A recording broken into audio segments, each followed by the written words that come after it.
Hello everyone, আমি অন্তরা চলে এসেছি পুরুলিয়া পার্ট 3 ব্লগ নিয়ে। তো সকালে উঠে দৃশ্যটা ঠিক এই রকম।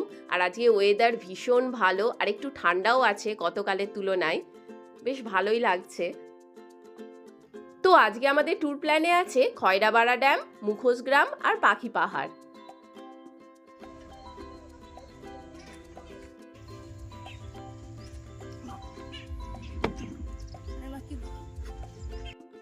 আজকে যেহেতু খুব বেশি দূরে আমরা যাব না, তাই একটু দেরি করেই বেরাবো। এখন বাজে ওই 8টা-9টার মতো, আর 11টা সাড়ে 11টার দিকে আমাদের গাড়ি আসবে। তার আগে রেডি হয়ে গেলেই হলো। তো আমরা দাঁড়িয়ে একটু সবাই মিলে বেশ গল্প করলাম। তো আমি এর আগের ব্লগেই বলেছিলাম আমরা আছি পুরুলিয়ার মাটা ফরেস্টের রাঙামাটি ইকো রিসর্টে। আর আমাদের কটেজের পাশেই মেথি শাক, মূলো শাক এগুলো চাষ করেছে, আর এগুলোই কিন্তু তুলে নিয়ে ওরা রান্না করে। মারো মারো মারো।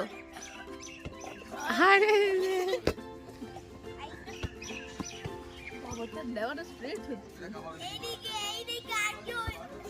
হ্যাঁ, সাবাস। দেখুন বাচ্চারা সকালে উঠে কি সুন্দর পাহাড়ের কোলে ফুটবল খেলছে। না স্কুলে যাওয়ার তাড়াহুড়ো, না পড়াশোনার চাপ, তাই তো ওদেরকে নিয়ে আমি মাঝে মাঝেই বেরিয়ে পড়ি ছোট ছোট ট্রিপে। তো আমাদের রিসর্ট থেকে ব্রেকফাস্ট দিয়ে দিয়েছে, আর আমাদের এই রিসর্টের এক একটা কটেজের রুম রেট কিন্তু 1800 টাকা। এর আগের ব্লগে আমার বলা হয়নি, তাই বলে দিলাম। তো সবার খাওয়া দাওয়া হয়ে গেছে আর আমরা রেডিও হয়ে গেছি। চলুন এবার বেরিয়ে পড়তে হবে। ম্যাচ হয়ে গেছে দিদিভাইয়ের সঙ্গে, পুরো match. Hi, today's outfit. Hi.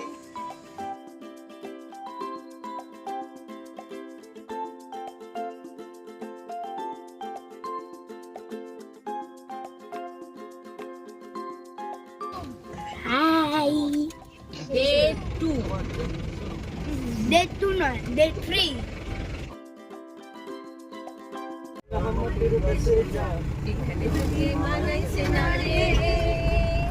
একেবারে মানাইছে না রে।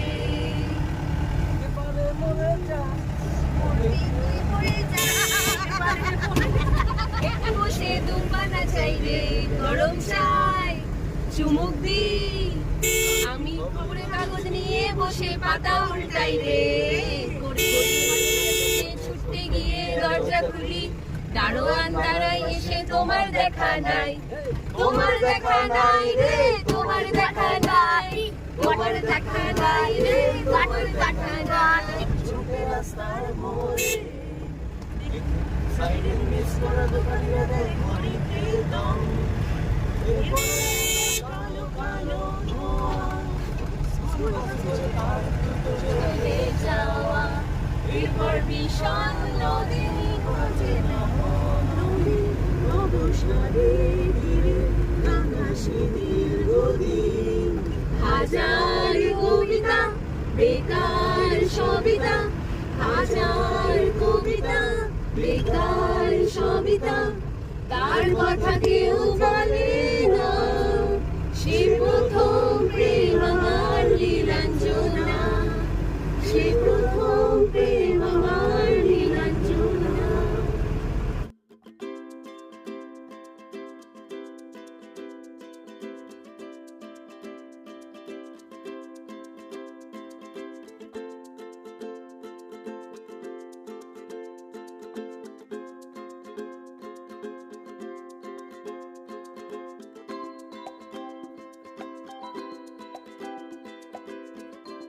তো আমরা পৌঁছে গেছি খয়রাবাড়া ড্যামে। চলুন আপনাদেরকে এবার পুরো ড্যামটা ঘুরিয়ে দেখাই।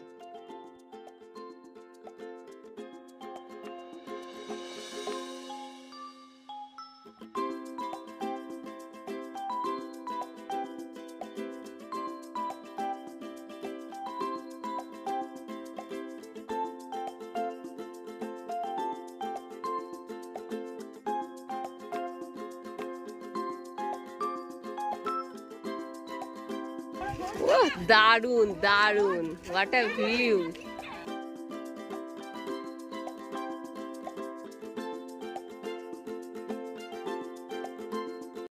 ভীষণ সুন্দর চারিদিকটা, যেন মুগ্ধ হয়ে তাকিয়েই থাকি। এত ভালো লাগছে যে বলার নেই।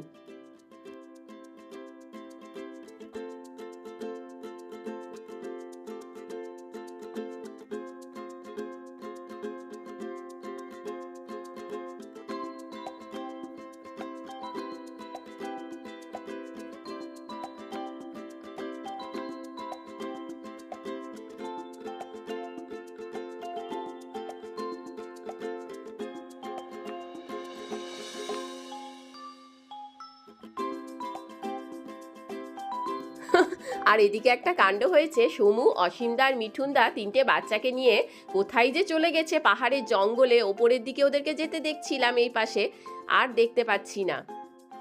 बढ़ाए जा ट्रेकिंग के गीत गाए जा।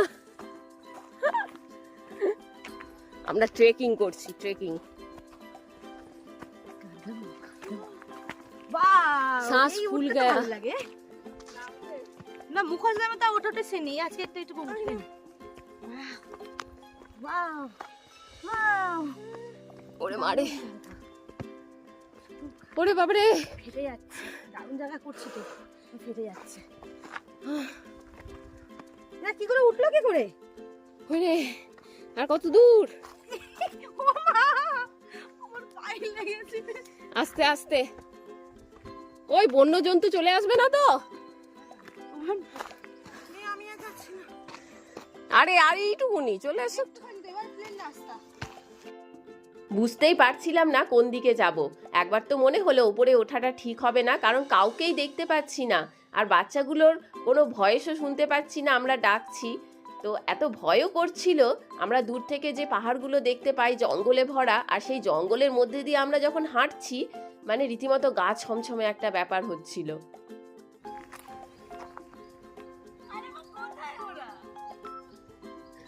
আওয়াজ পাচ্ছি কিন্তু, আওয়াজ তো পাচ্ছি কিন্তু খুঁজে পাচ্ছি না। তারপর যা হোক, বাচ্চাদের গলা পেতে একটু স্বস্তি পেলাম, আর একটু এগিয়ে যেতেই সাহস করে দেখতে পেলাম জঙ্গলের ভেতরে আছে একটা বড় টাওয়ার। চলুন আপনাদের দেখ, এই যে দেখতে পেয়েছি টাওয়ারটা জঙ্গলের ফাঁকে দেখা যাচ্ছে, আর ওখানেই আছে ওরা, ওই টাওয়ারের ওপরে উঠে দাঁড়িয়ে আছে।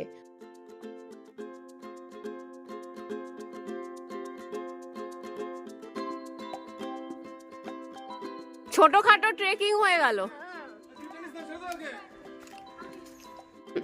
এত জঙ্গলের ভেতরে এইরকম একটা ওয়াচ টাওয়ার থাকবে আমি ভাবতেই পারছি না। তবে কিছুটা এগিয়ে যেতেই দেখলাম, ও বাবা, পাহাড়ের ওপরে রাস্তাও রয়েছে। এখানে কিছু মানুষজনও রয়েছে, আবার তাদের সঙ্গে বাজারে শাকসবজিও রয়েছে। জানি না কি হয়, চলুন টাওয়ারের দিকে এগানো যাক।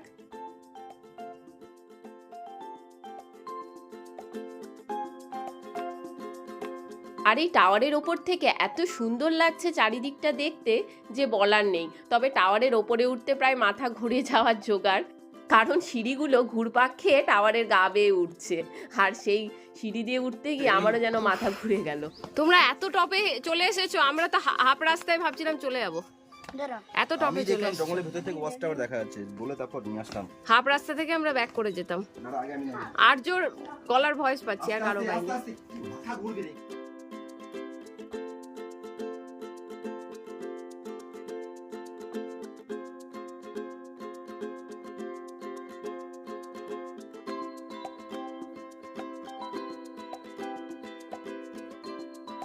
তো যাই হোক, আমরা এই টাওয়ারে বেশিক্ষণ থাকিনি।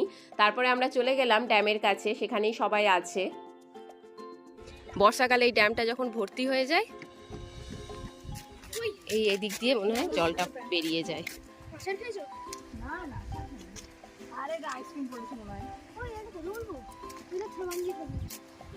আর জলটা বেরালে দারুণ লাগবে দেখতে, স্লপিং এ। পাহাড়ের কোলে খেজুর গুড় দিয়ে দুধ চা এই প্রথম আমি দেখলাম, আর দেখে যেন খেতেও ইচ্ছে হলো, তাই অর্ডারও করে দিলাম।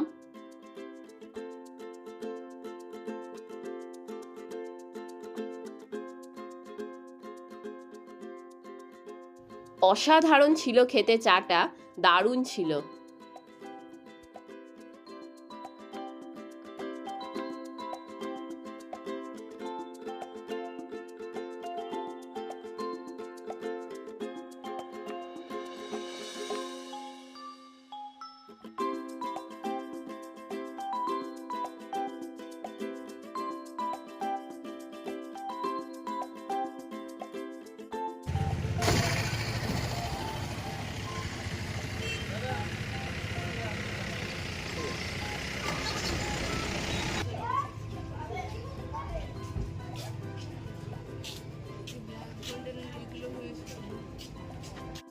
তো দেখে বুঝতেই পারছেন আমরা চলে এসেছি মুখোশ গ্রামে। কি সুন্দর ইনাদের হাতের কাজ, আর এখানেই বসে বসে আঁকছেন।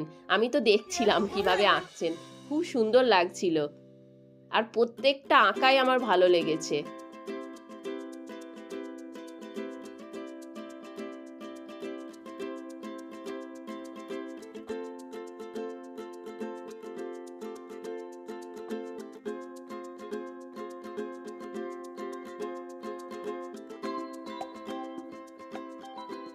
এগুলো হলো নজর কাঠি। এই নজর কাঠিগুলোই দুটো নেব ঠিক করেছি। ঘরে সিঁড়ি দিয়ে উঠতে যে দেওয়ালটা, সেখানে লাগাবো আর কি।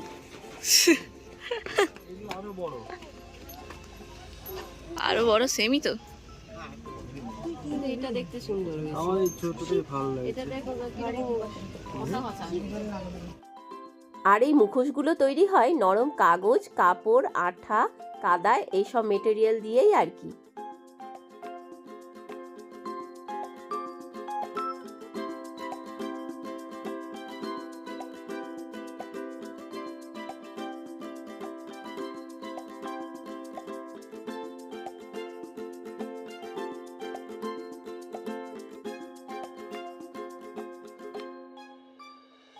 আর সেরকম কিছুই নিইনি, এই কাঠের চামচটা আমার ভীষণ পছন্দ হয়েছিল তাই নিলাম।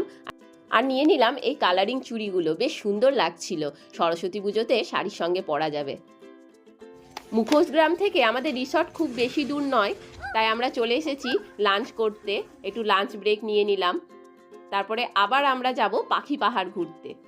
আর আমাদের রিসর্টের নাম হলো রাঙামাটি ইকো রিসর্ট, এর আগেও আমি বলেছি ব্লগে। আর আজকে আমরা প্রথম রিসর্টে লাঞ্চ করছি, এর আগে তো ঘুরে বেড়ানোর জন্য বাইরেই লাঞ্চ করতে হয়েছিল। তবে এই রিসর্টের খাবারও কিন্তু আমার ভীষণ ভালো লেগেছে, প্রত্যেকটা বেশ গুছিয়ে সুন্দর করে ইনারা সাজিয়ে দিয়েছেন। তারপর লাঞ্চ সেরে আমরা বেরিয়ে পড়লাম পাখি পাহাড়ের উদ্দেশ্যে। চলুন, আমরা পৌঁছে গেছি পাখি পাহাড়ে।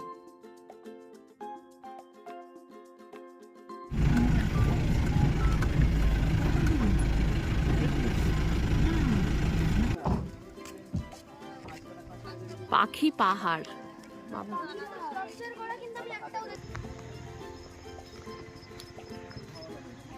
আর আমরা যেহেতু কোনো গাইড নিইনি, তাই বুঝতে পারছিলাম না কোন দিক দিয়ে ঢুকবো জঙ্গলে। চারিদিকে জঙ্গল, দেখতেই পাচ্ছেন চারিদিকে বড় বড় শাল গাছ, আর আমরা ঢুকে পড়লাম জঙ্গলের ভেতরে। শুধু তাই না, এই জঙ্গলে আমরা আলাদা রকম একটা স্মেলও পাচ্ছিলাম। জানি না ওটা বন্য জীবজন্তুর কোনো স্মেল বা এই শাল গাছের পাতার স্মেল, মানে গোটা বন জুড়েই এই স্মেলটা ছিল।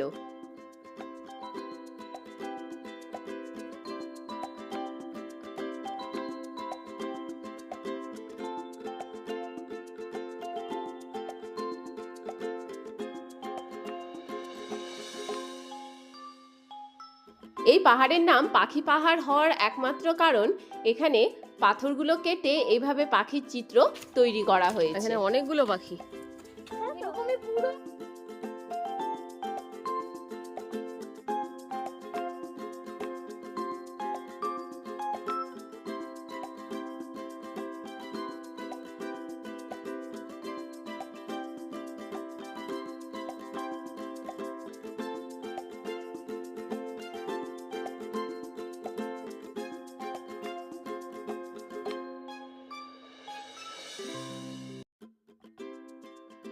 সবাই তো ভাবছিল আরও পাহাড়ের ওপরে যাবে, কিন্তু সন্ধে হয়ে আসছে দেখে আমরা আর যাওয়ার সাহস পেলাম না। আর রাস্তাটাও মোটেও সুবিধের ছিল না, বড় বড় পাথর দেওয়া রাস্তা। তবে আমাদের এখানে এসে বেশ রোমাঞ্চকর লাগছিল। আমরা যে পাখি পাহাড়ে এসেছি তার প্রমাণ হিসাবে সবাই এই পাথরটিকে পেয়ে নিজের নাম খোদাই করে দিল আর কি। তবে এদিকে সন্ধে হয়ে আসছে দেখে আমরা ফরেস্ট থেকে বেরোনোর সিদ্ধান্ত নিলাম। মাকেই ভূত লাগছে। অন্ধকার আর শালবন, আমরা এখনো ফিরতে পারিনি মেন রোডে। এট লাস্ট আমরা রোড পেলাম, এত ট্রেকিং করে এসে। শালবনের ভেতরে ভয়ও লাগছিল ভীষণ, বাবা ভয় করছিল। ছোট আছে। দারুণ লাগছে, পুরো সাদা, অন্ধকারে দারুণ লাগছে, পুরো সাদা। হ্যাঁ